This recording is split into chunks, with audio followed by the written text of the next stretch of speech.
बेखौ खालायालासेनो बिटिआर सरकारा गावसोरसो बेखौ मोनसे आइन पास खालामनानै नटिफिकेसन खालामनानै नेपालिफोरखौ बिटिआराव प्रटेक्टेड खालामनाया जोबोद साननो गोनां। बिटिआर सरकारखौ जोङो बे नटिफिकेसननि सायाव बिथांमोननि बे सिद्धान्तखौ रिभिउ खालामनानै जों बिथांमोनखौ जों खावलायदों। बिटिआराव थानाय नेपालिफोरखौ जे प्रटेक्टेड क्लास खालामदों बेखौ withdraw खालामफिननांगौ।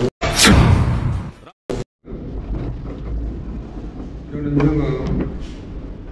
BTR coordination committee tribal संघनिफ्राय जोंनि बिटिआर कोअर्डिनेशन ट्राइबेल संघजों दिनगिरि माखासे माहारियारि आफादफोरखौ लानानै जों मोनसे प्रेस मिट खालामदों। प्रेस मिट खालामनायनि जोंनि गोनांथि जोबोद जानानै फैदों आरो बे प्रेस मिट खालामनायनि थांखियानो जाहैबाय बावैसो आगोल बिटिआर सरकारा नेपालिफोरखौ माने गरखा हिसाबै प्रटेक्टेड खालामनायनि बिटिआराव प्रटेक्टेड खालामनायनि जेनाखि नटिफिकेसन जारि खालामदों बिनि सायाव एबा बिनि हेंथायै दिनैनि प्रेस मिटआ जों खालामनाय जादों। दा दिनैनि प्रेस मिटआ जोंनि गेजेराव दङ जों बिटिआर कोअर्डिनेशन कमिटि ट्राइबेल संघनि 10टा जोंहा 10था जिल्ला आफाद दं। बे जिल्ला आफादनि दैदेनगिरि बिथांमोन दङ। लोगोसे जोंनि गेजेराव दङ दिनैनि प्रेस मिटआव दुलाराय बर' समाज आफादनि मानगोनां आफादगिरि आरो नेहाथारि बिथांमोन दङ। दा दिनैनि प्रेस मिटनि गुबै थांखिया बेनो जाहैबाय जे थांनाय जानुवारि बे बोहैथि बोसोरनिनो जानुवारिनि 3 तारिखआव 3 तारिखआव बिथांमोना जे एक्जिक्यूटिव काउंसिल बिटिआर जेनाखि बड'लेण्ड टेरिटरियेल काउंसिल बिथांमोननि एक्जिक्यूटिव काउंसिलाव बिथांमोना रायलायदों। मिटिंआव रायलायनानै बिथांमोना डिसिसन लादों, सिद्धांत लादों आरो बिथांमोना अखानायै 4 तारिखआव बिथांमोना नटिफिकेसन जारि खालामदों। दा नटिफिकेसना बेनो जे बिटिआरनि जेनाखि नेपालि बे नेपालि बिथांमोनखौ गरखा हिसाबै बिथांमोना प्रटेक्टेड खालामनाय आरो बिथांमोना लेन्ड राइट होनाय हा हु बिटिआरनि जेनाखि हा हु एबा ट्राइबेल बेलेन्स ग्रुपनि जेनाखि हा हु बे हा हुनि मोनथाय होनायनि जेनाखि अधिकारखौ बिथांमोना होनो थाखाय नटिफाइड खालामदों, नटिफिकेसन जारि खालामदों। बियो जों बिटिआरनि एबा बड'लेण्डनि बर' एबा ट्राइबेल माहारिफोरनि थाखाय साफ्रोमबो जों थागिबि सुबुंनि थाखाय बियो जोबोद खथिकारक, बियो साननो गोनां, बियो गिनो गोनां बाथ्रा जानानै फैदों आरो बिनि थाखायनो जों बिनि थाखाय बिटिआर सरकारनि सायाव जों दुखु मोननाय फोरमायदों। दिनै जों बहुद साननो गोनां जादों जे बिथांमोनखौ गरखा हिसाबै बिथांमोननो सार्टिफिकेट होनायनि बाथ्रा बिथांमोना नटिफिकेसनाव बेबायदि बिथांमोना लिरदों आरो बे गरखानि सार्टिफिकेटखौ बेस खालामनानै बिथांमोननो लेन्ड राइट होनायनि हा हुनि अधिकार होनायनि जोंनि ट्राइबेल बेलेन्स ब्लकनि हाफोरखौ बिथांमोननो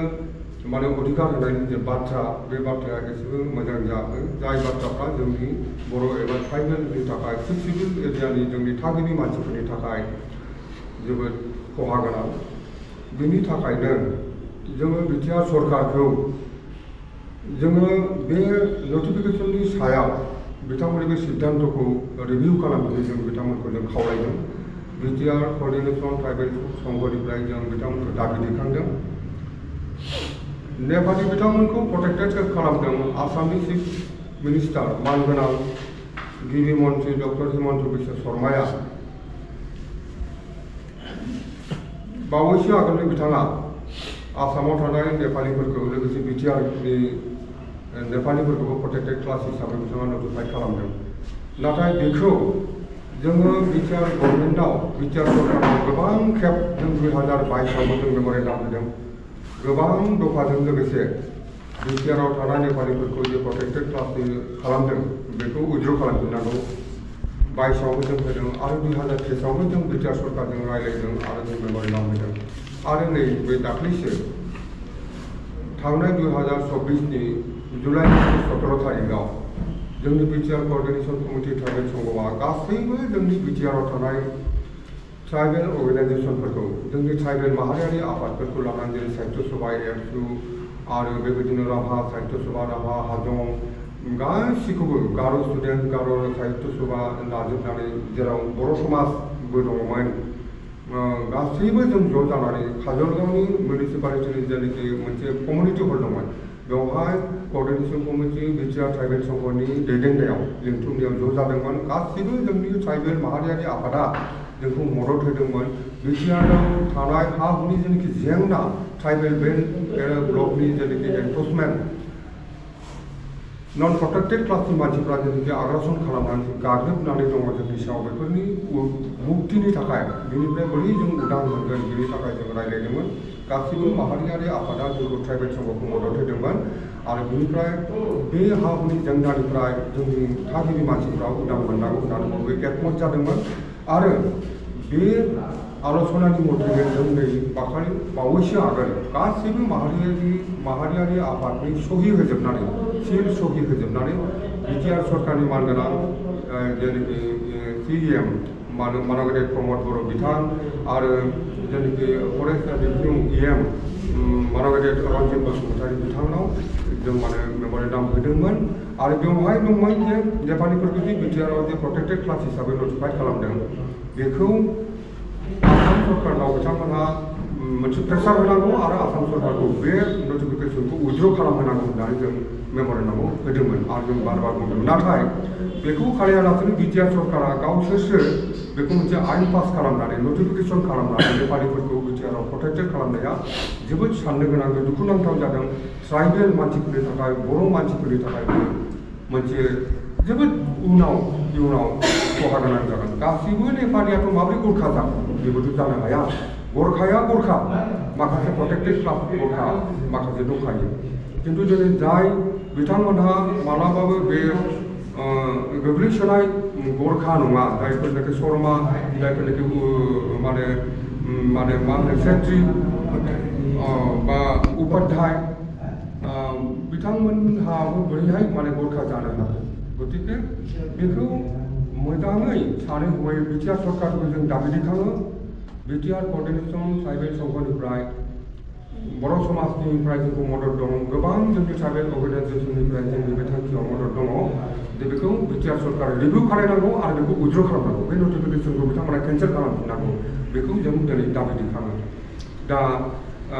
एसेखिनिखौ बुंनाय जाबाय बेखौ जों मिजिं थिदों बिटिआर सरकारा जिहेतु मोनसे जातीय संगठन सालायनानै नेतृत्व खालामबोनानै फैनाय बिटिआरनि जेनाखि दानि गभर्नमेन्ट बिथांमोना बेखौ मोजां सिन्था खालामनानै बेखौ रिभिउ खालामफिनगोन बे नटिफिकेसनखौ बिथांमोना केन्सेल खालामगोन जों मिजिं थिदों गेजेराव दङ दुलाराय बर' समाजनि मानगेदेर आफादगिरि बेनुधर बसुमतारी बिथांखौ आं फंनैसो बुंनो थाखाय दा खावलायनाय जाबाय दा खहायाथ' जोंहा गोबाङैनो खहा जागोन दिनै बिथांमोनहा बे लेन्ड राइटखौ मोननाय लोगो लोगो जोंनि ट्राइबेल मानसिफोरनि थागिबि प्रकृत ट्राइबेल मानसिफोरनि गोबां खहा जागोन बिथांमोना जोंनि हा हुखौ बायनोनि अधिकार थागोन ट्राइबेल मानसिफोरा ओरैनो गोग्लैसोनाय ट्राइबेल मानसिफोरा सांग्रां नङा बिथांमोनहा जोंनि हा हुखौ बायनो हागोन सोलाय सोल' खालामनायनि सुबिदाखौ मोनहैगोन आरो ट्राइबेल मानसिया बेवहाय गोबां खहा